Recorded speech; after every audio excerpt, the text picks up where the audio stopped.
आप सबका आज क्या श्री राम मूर्ति पूजक थे, इस विषय पे हमने जो चर्चा रखी है, उस चर्चा में आपका हार्दिक स्वागत है। चर्चा के आरंभ में वेद मंत्र का पाठ करेंगे और तत्पश्चात हम चर्चा का प्रारंभ करेंगे। ओम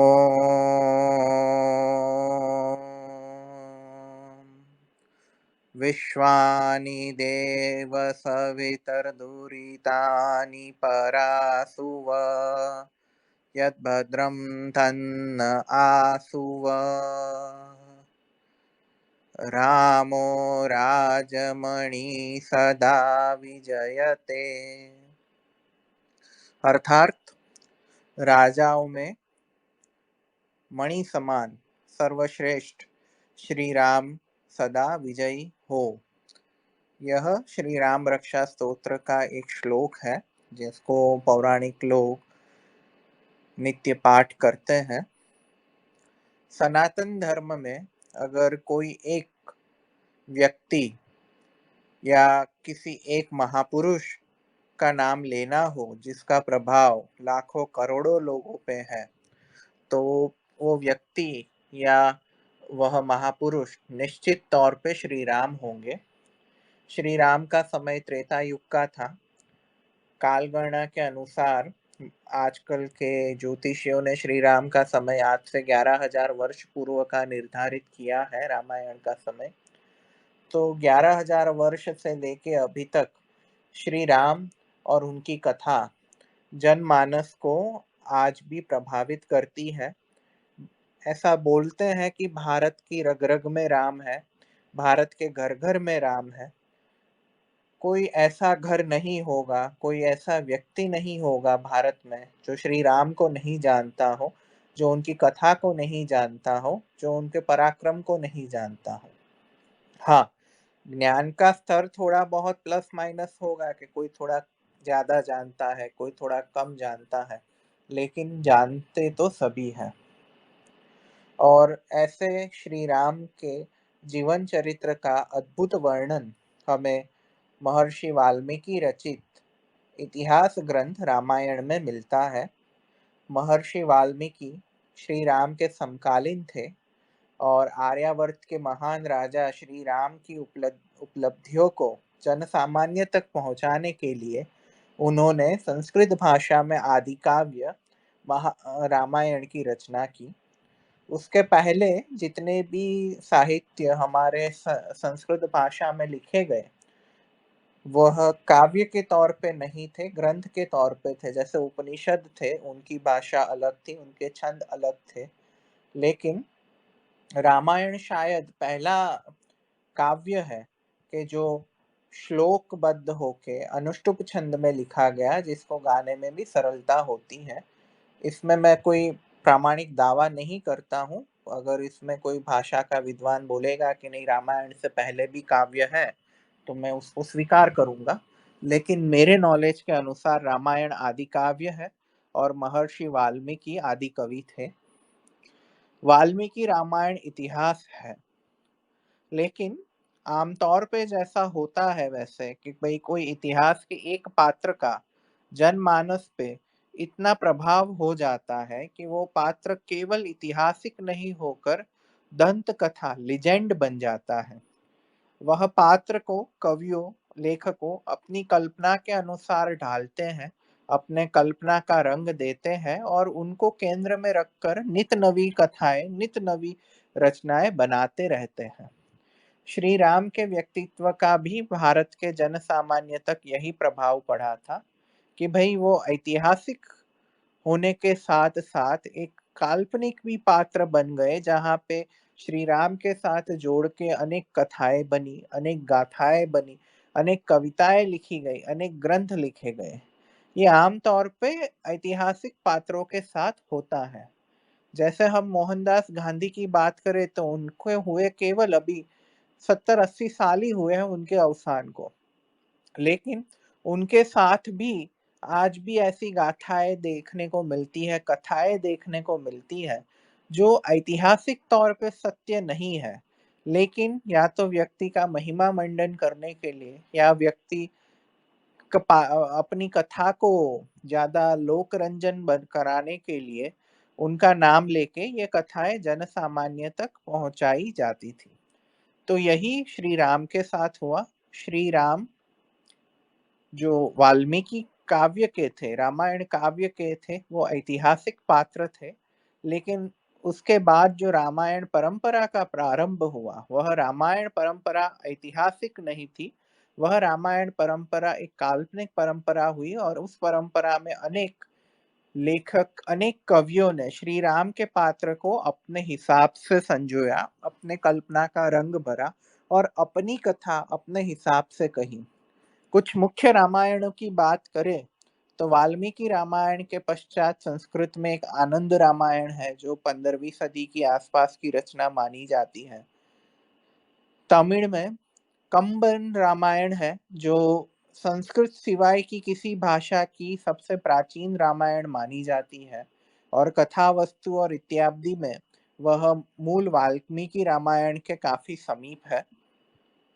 उसके उपरांत बंगाली रामायण मिलती है जो कीर्तिवास ने तकरीबन 12वीं सदी के आसपास लिखी गई थी। और उत्तर भारत और अन्य क्षेत्रों में आज जो सबसे प्रचलित जो रामायण है वो रामचरितमानस है, जो तुलसीदास जी ने आज से तकरीबन 400 साढ़े 400 साल पहले लिखा था। और रामचरितमानस आज उत्तर भारत में तो वाल्मीकि रामायण का पर्याय बन गई है।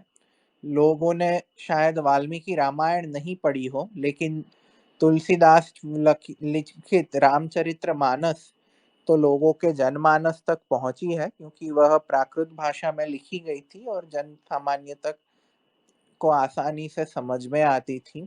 सिमिलरली गुजराती भाषा में भी डोंगरेजी महाराज ने तकरीबन 40-50 साल पहले रामायण लिखी है। मलयालम भाषा, तेलुगु भाषा, कन्नड़ भाषा, मराठी इत्यादि सारी भाषाओं में कवियों ने और लेखकों ने अपनी अपनी रामायण लिखी है। रामायण की मूल कथा वस्तु तो समान है, लेकिन हर एक ने अपनी भाषा में डालते हुए अपनी तरफ से कल्पना का रंग उमेरा।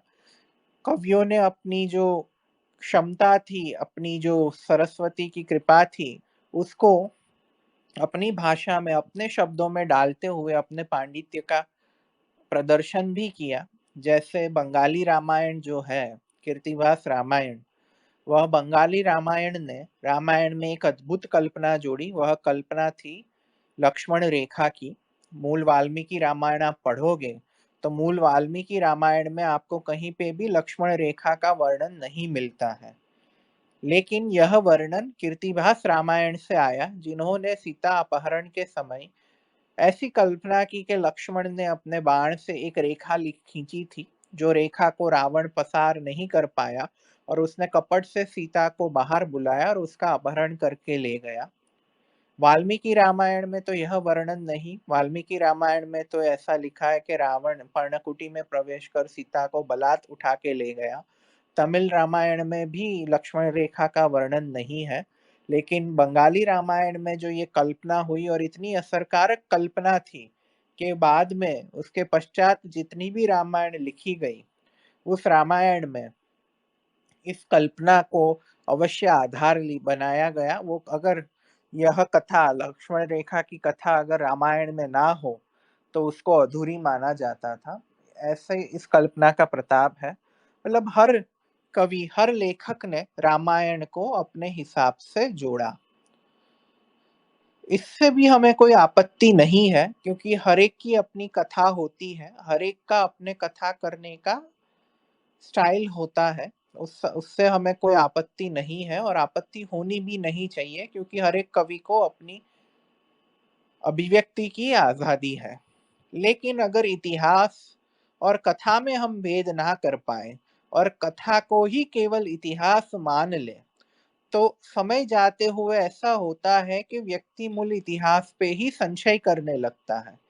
किसी पात्र, किसी व्यक्ति के बारे में इतनी सारी काल्पनिक कथाएं प्रचलित हो जाती है कि उसके बाद यह खोज के निकालना कि भाई इसमें कल्पना क्या है और क्या सत्य है, वह अत्यंत मुश्किल हो जाता है।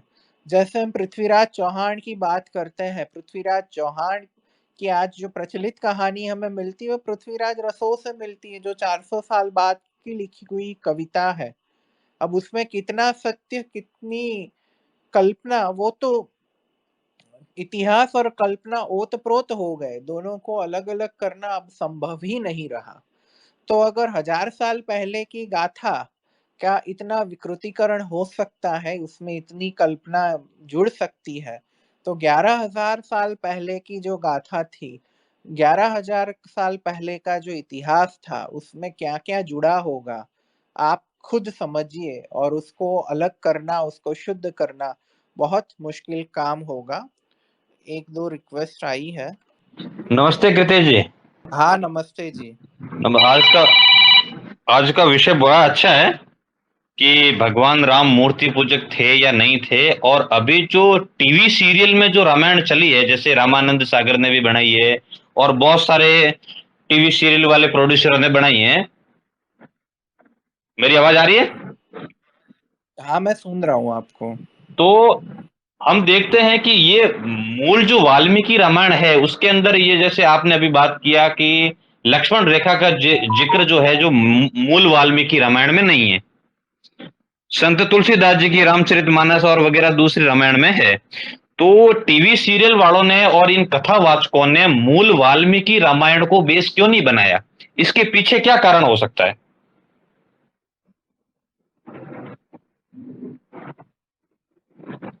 कृतेश जी। हाँ, एक मिनट।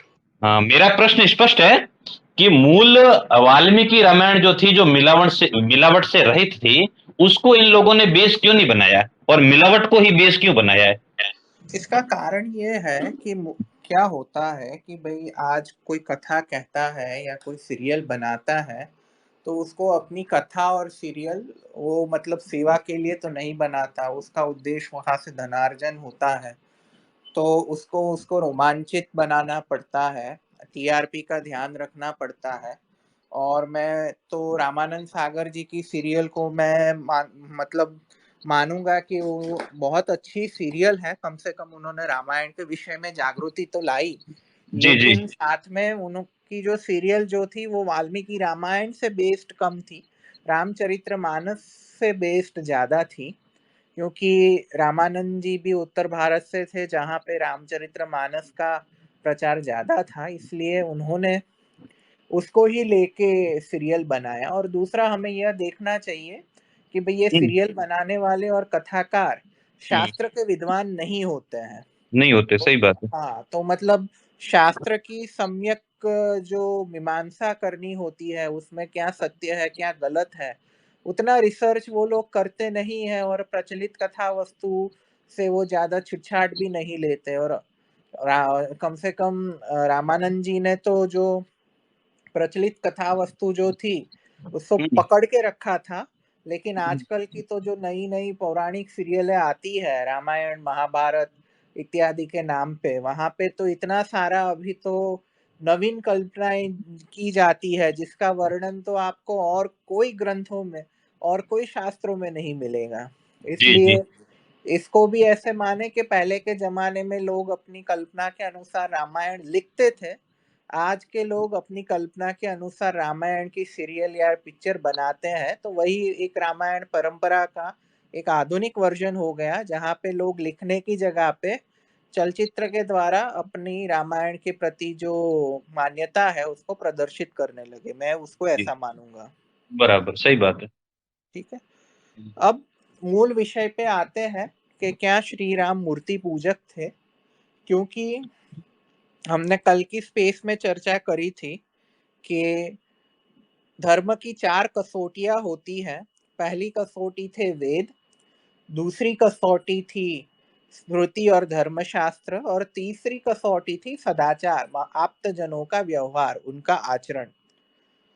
तो हम जब भी यह प्रश्न उठाते हैं कि भाई वेदों में मूर्ति पूजा नहीं है, अन्य कोई धर्मशास्त्रों में भी मूर्ति पूजा नहीं है, तब मूर्ति पूजक वर्ग द्वारा यह दलील की जाती है कि मान लेते हैं किसी वस्तु का वेदों में वर्णन नहीं, धर्मशास्त्रों में वर्णन नहीं, लेकिन जो धर्म की तीसरी कसौटी है सत्पुरुषों का आचरण, उससे अगर प्रमाण मिलता है, इतिहास से प्रमाण मिलता है, तो उसको भी आपको सत्य स्वीकारना चाहिए। और यह बात सत्य भी है कि भाई अगर किसी वस्तु का बीज वेदों में है लेकिन उसका विस्तार नहीं है, धर्मशास्त्रों में वर्णन नहीं है, और सदाचारी व्यक्ति या विद्वान व्यक्तियों का आचरण धर्मयुक्त है, तो उसको प्रमाण मानने में और उसको धर्म मानने में कोई आपत्ति नहीं है।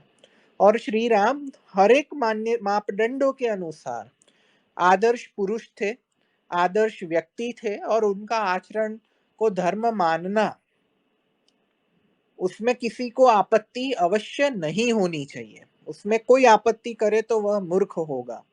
इसलिए अगर श्री राम मूर्ति पूजा करते थे, ऐसा अगर कोई प्रमाण आता है, या श्री राम का आचरण में मूर्ति पूजा का समर्थन आता है, तो आर्य समाज के साथ और जो वैदिक धर्म में मानने वाले व्यक्ति है, उनके सामने ये तर्क खड़ा किया जाता है कि श्री राम ने जब मूर्ति पूजा कर ली, तो आप उनको रोक, उनके विरुद्ध जाने वाले कैसे हो गए? क्या आप उनसे ज्यादा जानते हो? अब यह प्रश्न खड़ा इसीलिए होता है कि लोगों ने श्री राम का जो ऐतिहासिक आचरण जो था, जो मूल वाल्मीकि रामायण में मिलता है, उसका अध्ययन नहीं किया। अगर मूल वाल्मीकि रामायण का आप अध्ययन करोगे, तो आपको पता चलेगा कि श्री राम कहीं पे भी मूर्ति पूजा करते हुए नहीं दिखाई गए हैं।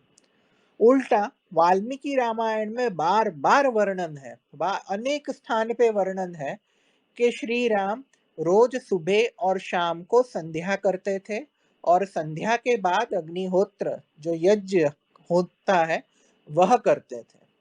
श्री राम के संध्या करने का वर्णन मिलता है जब वह विश्वामित्र ऋषि के साथ वन में गए थे, ताड़का वध और इत्यादि करने के लिए जब वह वन में गए थे, तब विश्वामित्र जी के साथ सुबह और शाम की संध्या करने का और अग्निहोत्र करने का वर्णन मिलता है।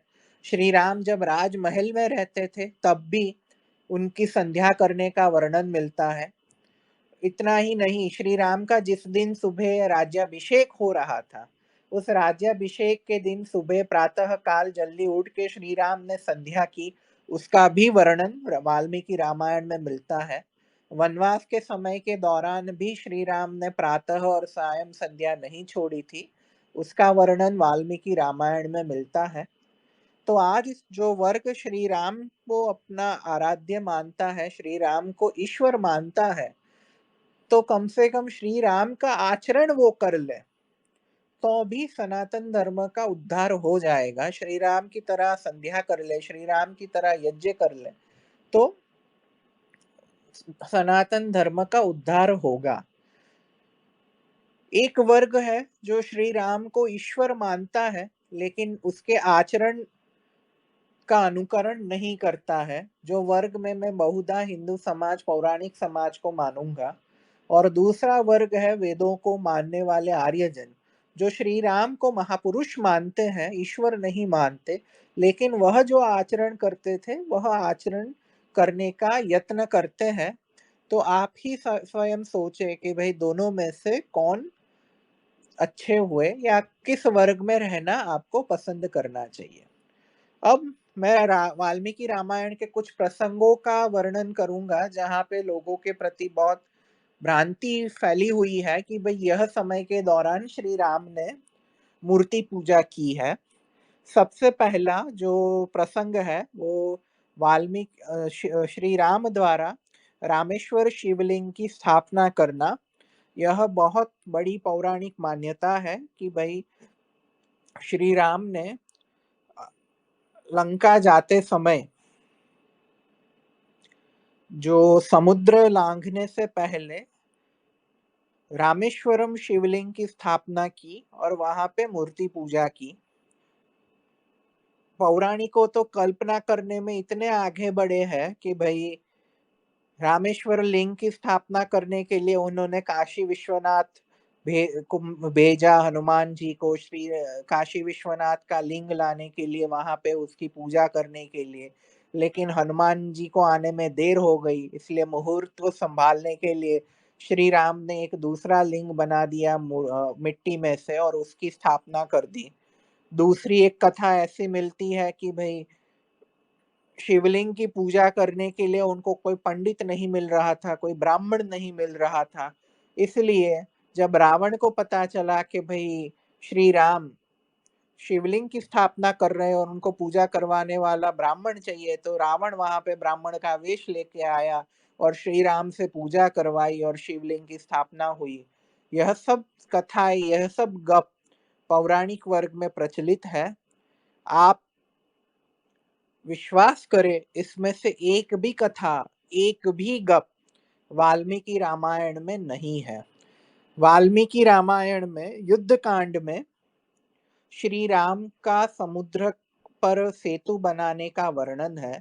वह सेतु बनाने के पूर्व श्री राम ने कोई भी शिवलिंग की स्थापना नहीं की थी, शिवलिंग की पूजा नहीं की थी। हनुमान जी विश्वनाथ जी का आत्मलिंग लेने नहीं गए थे। रावण ब्राह्मण बन के पूजा करवाने के लिए नहीं आया था। यह कोई वर्णन वाल्मीकि रामायण में नहीं मिलता है।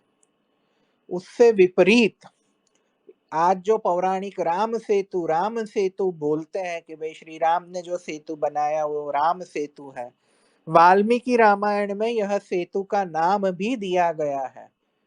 वाल्मीकि रामायण में यह सेतु को राम सेतु नहीं नल सेतु बोला है कि भाई श्री राम स्वयं बोलते हैं कि भाई यह जो सेतु है वो नल सेतु के नाम से विख्यात है।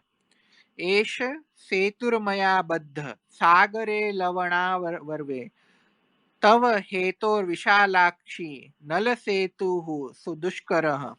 ये वाल्मीकि रामायण का युद्ध कांड के त्रयोविंशति शतकम अर्थात 123वें सर्ग का 16वां श्लोक है, जहाँ पे श्री राम इस सेतु को नल सेतु बता रहे हैं सीता जी को। और केवल एक श्लोक मिलता है जब श्री राम सीता जी को लेके अयोध्या वापस जा रहे थे, तब वह मार्ग में सारे आए हुए स्थानों का वर्णन करते हैं। तो उस वर्णन के एक श्लोक में श्री राम बोलते हैं, 19वां श्लोक है शायद, कि अत्र पूर्वं महादेवं प्रसादं करोत विभुः एतत्तु दृश्यते तीर्थम सागरस्य महात्मनः। मतलब सेतु बांधने से पूर्व यहाँ पे महादेव अर्थात परमात्मा ने मेरे पे कृपा की। बस श्री राम ने इतना ही बोला है। अब यह जो महादेव का अर्थ पौराणिकों ने कल्पित शिव कर लिया, और यहाँ पे ना शिवलिंग का वर्णन है, ना कोई मूर्ति का वर्णन है, ना पूजा का वर्णन है, लेकिन श्री राम बोल रहे हैं कि भाई परमात्मा ने मेरे पे कृपा की और यहाँ पे सेतु निर्माण मेरे द्वारा हो सका। श्री राम केवल इतना बोलते हैं। हम भी कोई महान कार्य होता है तो हम बोलते हैं कि भाई परमात्मा की कृपा हुई जिसके कारण मैं यह महान कार्य कर पाया। बस केवल इतनी सी बात श्री राम कर रहे हैं। बाकी कहीं पे भी सेतु बनाने का या शिवलिंग बनाने का या शिवलिंग की पूजा करने का, मूर्ति पूजा करने का कहीं पे भी वर्णन नहीं है। इससे यह सिद्ध होता है कि भाई रामेश्वर शिवलिंग की स्थापना की जो कथा मिलती है वह कथा केवल गप है। अगर वह ऐतिहासिक सत्य होती तो इतनी बड़ी घटना वाल्मीकि रामायण में अवश्य लिखी जाती। यह कोई छोटी घटना तो थी नहीं जिसको वाल्मीकि इग्नोर कर देते। जब वाल्मीकि जी ने छोटी से छोटी घटना का वर्णन वाल्मीकि रामायण में किया है, तो यह इतनी बड़ी घटना का वर्णन क्यों नहीं करते। और पौराणिक मान्यता के अनुसार तो श्री राम ने वापसी में ब्रह्म हत्या का प्रायश्चित रामेश्वर में किया था, ऐसा भी वर्णन आता है। लेकिन वाल्मीकि रामायण के अनुसार तो श्री राम लंका से पुष्पक विमान में बैठे और वो पुष्पक विमान से ही उन्होंने सेतुबंध रामेश्वरम के दर्शन करवाए। उन वहां पे उनका विमान उतरा ही नहीं, तो ब्रह्म हत्या का प्रायश्चित कैसे हुआ। दूसरा जो प्रचलित मान्यता है कि भाई राम सेतु नल और नील दोनों ने बनाया। जबकि वाल्मीकि रामायण में तो नल सेतु, राम सेतु बनाने वाले का नाम केवल नल लिखा है, नील नाम का वर्णन ही नहीं है। तो हमारे आज के समय में जो प्रचलित मान्यताएं हैं राम सेतु के बारे में, रामेश्वर के बारे में, श्री राम द्वारा की गई ब्रह्म हत्या के बारे में, यह कोई वर्णन वाल्मीकि रामायण में नहीं मिलता। और आप उसको पौराणिकों द्वारा करी हुई गप मान लो, पर पौराणिकों द्वारा की हुई कल्पनाएं मान लो, वही मानना उचित होगा। दूसरा प्रसंग जो बोला जाता है वाल्मीकि रामायण में मूर्ति पूजा दिखाने के लिए, रामायण काल में मूर्ति पूजा दिखाने के लिए, वह प्रसंग है सीता जी द्वारा अपने स्वयंवर के पूर्व मंदिर में जाना और गौरी पार्वती का पूजन करना। आप रामानंद सागर जी की भी रामायण सीरियल देखोगे तो वहां पे वर्णन है कि सीता जी गौरी पूजा के लिए मंदिर गई और वहां पे उद्यान में श्री राम और लक्ष्मण उन्हें मिले। लक्ष्मण जी श्री राम और सीता जी ने अपने आप को पहली बार देखा और दोनों के बीच में प्रेम हो गया। और उसके पश्चात सीता के स्वयंवर में श्री राम जी गए, सारे राजा विफल हुए और श्री राम ने शिव धनुष उठाया, उसको तोड़ा और सीता जी का वरण कर दिया। यह प्रचलित मान्यता है। आप विश्वास करिए, इस प्रसंग का कोई भी वर्णन वाल्मीकि रामायण में नहीं है। इतना ही नहीं, वाल्मीकि रामायण के अनुसार श्री राम मिथिला पहुंचे तब सीता जी का स्वयंवर हो चुका था। श्री राम, विश्वामित्र ऋषि, ये सारे सीता जी का स्वयंवर में हिस्सा लेने के लिए मिथिला गए ही नहीं थे। उल्टा वाल्मीकि रामायण में जनक खुद बोलते हैं कि भाई आज से 1 वर्ष पहले मैंने सीता का स्वयंवर आयोजित किया था, उसमें सारे राजा विफल हुए और मेरी नगरी को घेर लिया, मेरे पे आक्रमण किया, मेरे साथ उनका बहुत घोर युद्ध हुआ और युद्ध में वह सारे पराजित हुए। और उसके पश्चात मैंने यह धनुर्यज्ञ का आयोजन किया है और वह धनुर्यज्ञ में विश्वामित्र जी श्री राम को लेके पहुंचे थे। तो सीता जी का स्वयंवर में राम जी का पहुंचना कल्पना है। स्वयंवर से पहले सीता जी का गौरी पूजन करना भी कल्पना है। इतना ही नहीं, जो स्वयंवर में सारे राजा का पराजित होना और श्री राम का धनुष उठा के अपने शौर्य का प्रदर्शन करना भी कल्पना है। श्री राम ने धनुष उठाया था, लेकिन वह धनुष उन्होंने धनुर्यज्ञ के समय उठाया था, स्वयंवर के समय नहीं। तो यह भी जो कल्पित प्रसंग जो है, जिसका प्रयोग वाल्मीकि रामायण या रामायण काल में मूर्ति पूजा दिखाने के लिए किया जाता है, वह प्रसंग भी काल्पनिक है। इसका कोई वर्णन वाल्मीकि रामायण में नहीं मिलता है।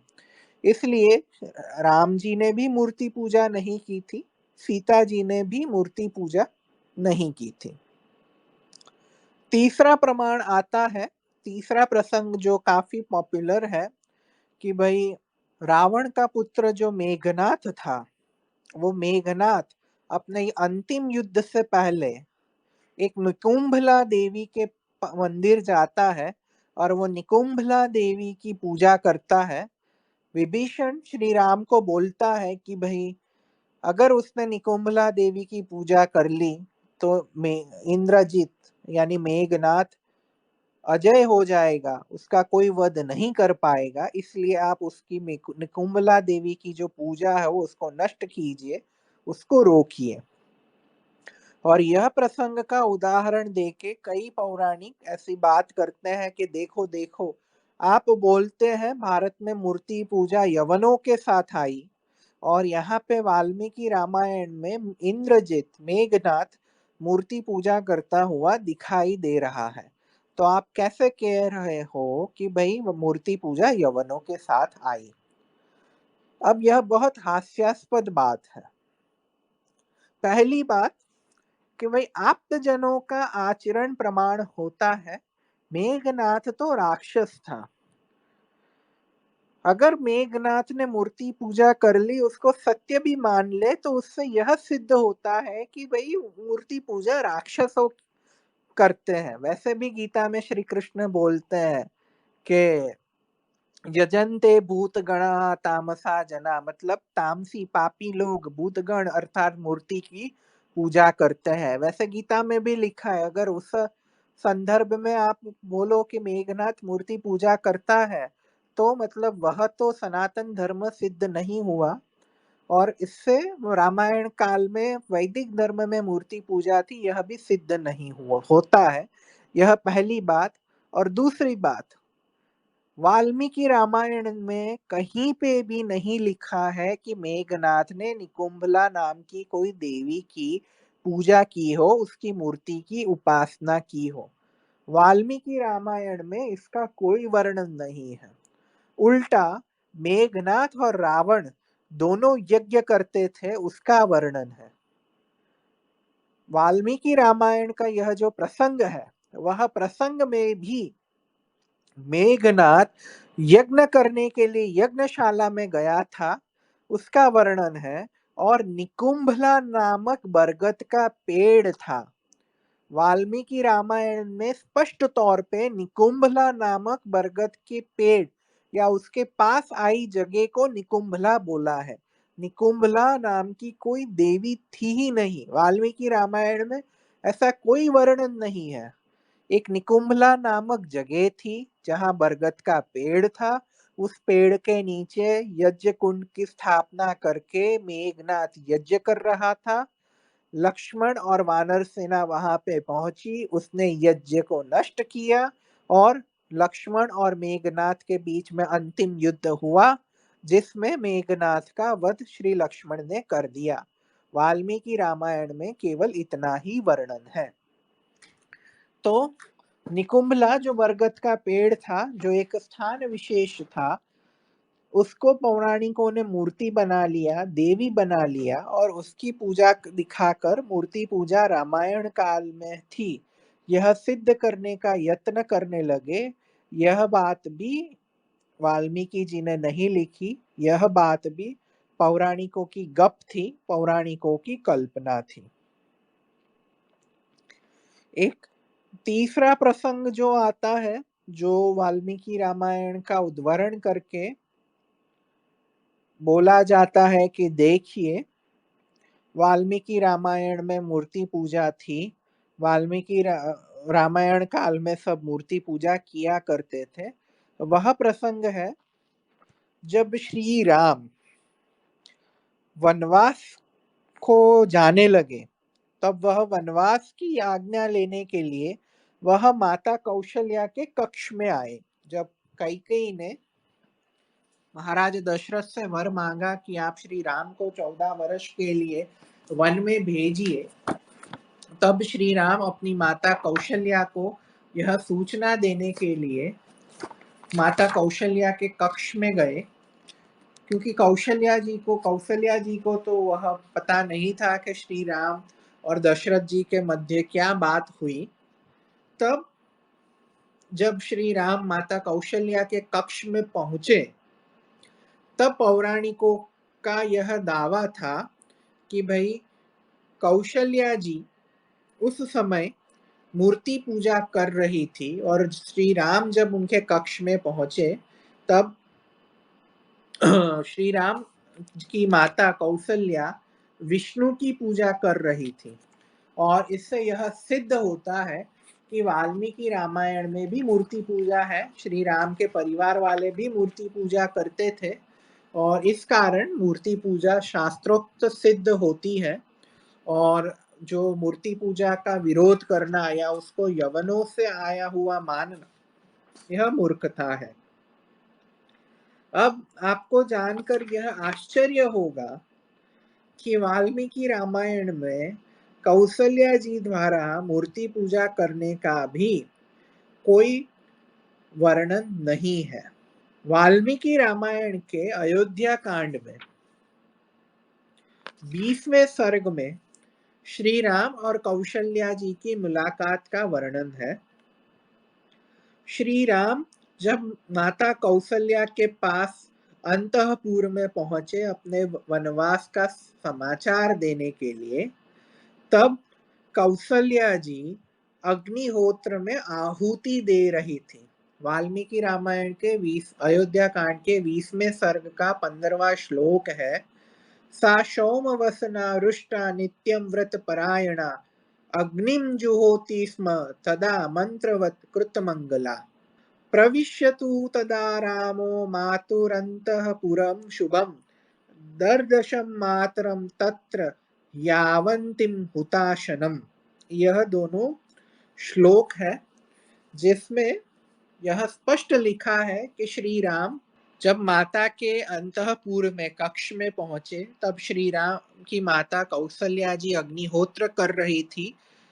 हुताशनम अर्थात अग्नि में वो आहुति दे रही थी। इतना ही नहीं, यह सर्ग के 17वें और 18वें श्लोक में ऐसा वर्णन है कि श्री राम ने माता कौशल्या जी के कक्ष में देखा कि भाई अग्नि कार्य के लिए जो दही था, अक्षत था, घी था, हविष्य था, खीर था, समिधा थी, यह सब भी उन्होंने वहां पे देखी, जिससे निश्चित तौर पे यह सिद्ध होता है कि भाई उस समय कौशल्या जी कोई मूर्ति की पूजा नहीं कर रही थी, परंतु यज्ञ कर रही थी।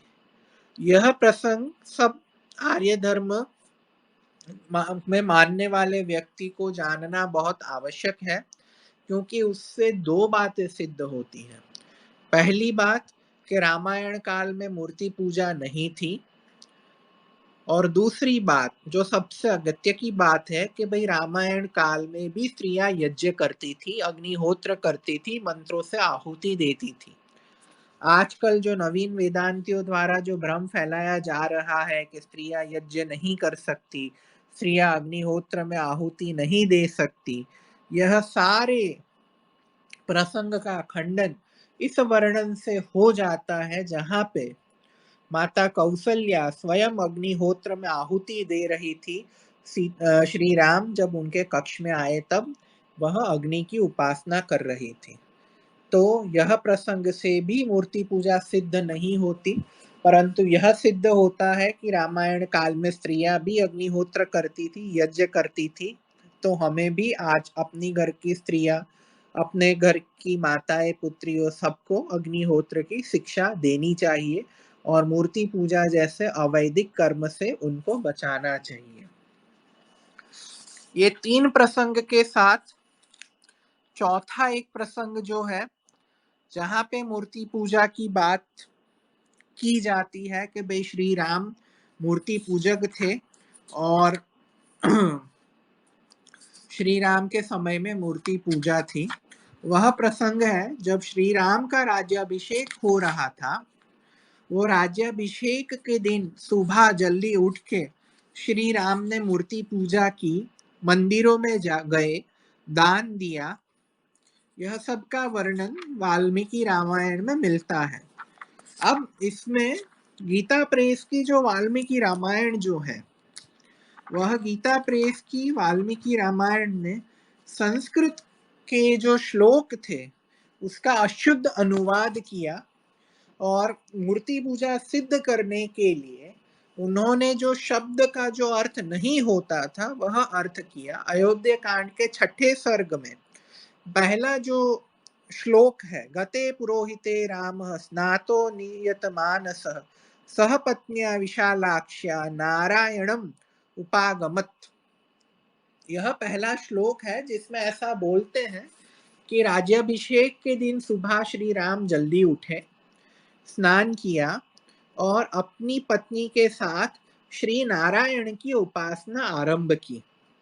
इसमें केवल इतना ही लिखा है, श्री नारायण की उपासना आरंभ की।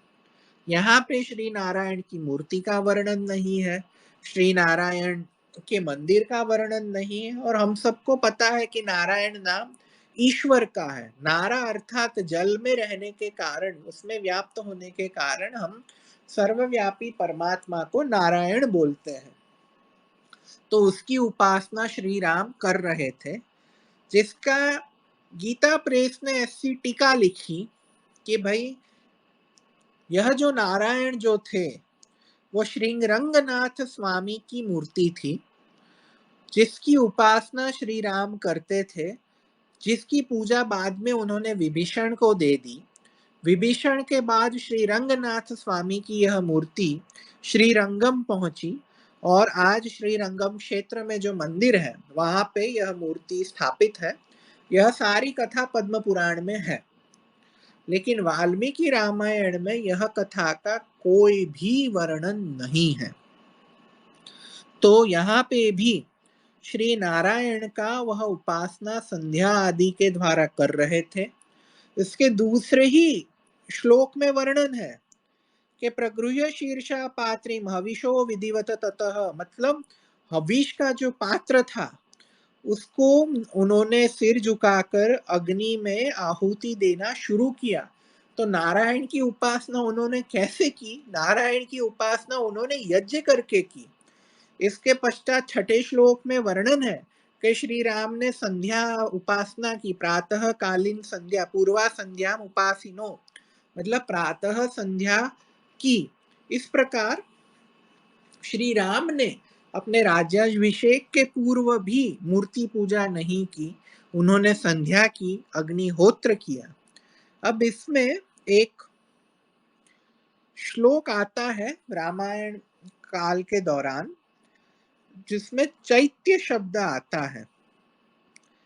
चैत्य शब्द का गीता प्रेस ने अपने हिंदी अनुवाद में चैत्य शब्द का अनुवाद किया है मंदिर,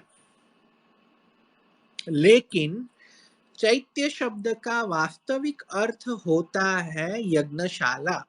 यज्ञशाला को चैत्य बोलते हैं, यज्ञशाला को चैत्य बोलते हैं। और इसमें आप ये जो अमर कोश आदि जो शब्द कोश है जो लौकिक संस्कृत को समझने के लिए प्रयोग किए जाते हैं, वो लौकिक शब्द कोशों में अभी आप देख लीजिएगा, चैत्य शब्द का अर्थ उन्होंने वहां पे यज्ञशाला ही किया है।